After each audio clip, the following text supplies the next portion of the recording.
আমি এখন দাঁড়িয়ে আছি ব্রাহ্মণবাড়িয়ার আখাউড়া আন্তর্জাতিক ইমিগ্রেশন, আখাউড়া আগরতলা আন্তর্জাতিক ইমিগ্রেশনে।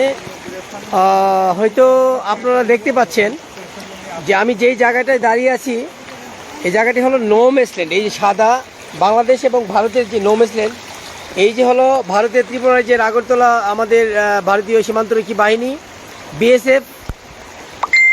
আর এটা হলো গত 2 দিনে টানা বর্ষণে ভারতের ত্রিপুরা রাজ্যের যে পাহাড়ি ঢলের তুরে যেই সৃষ্ট বন্যার পরিস্থিতি সৃষ্টি হয়েছে, সেই বন্যায় আখাউড়া আগরতলা সীমান্তের একবার শূন্য রেখায় কিন্তু এই যে পানির স্রোত, এই বন্যার পানিতে বেসে গেছে আমাদের ইমিগ্রেশনের কার্যক্রম সহ সব কিছু বন্ধ আছে।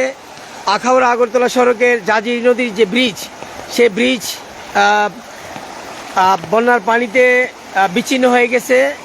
ব্রিজের যেই 2 পাশের সড়ক, সেই সড়ক বিচ্ছিন্ন হয়ে গেছে। বিচ্ছিন্ন হওয়ার কারণে আখাউড়া আগরতলা আন্তর্জাতিক যেই বাস সার্ভিস সহ যান চলাচল, বন্দরগামী যেই পণ্যবাহী ট্রাক, সমস্ত যানবাহন চলাচল কিন্তু বন্ধ রয়েছে।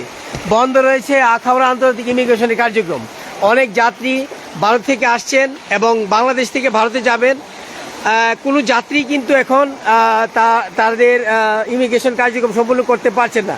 আমি যদি আপনাদেরকে দেখাই, এ হলো আমাদের আখাউড়া আন্তর্জাতিক ইমিগ্রেশনের ইনচার্জ মহোদয় হায়রুল আলম সাহেব। উনি কিন্তু এইভাবেই 2 জন কর্মকর্তা আখাউড়া ইমিগ্রেশনের।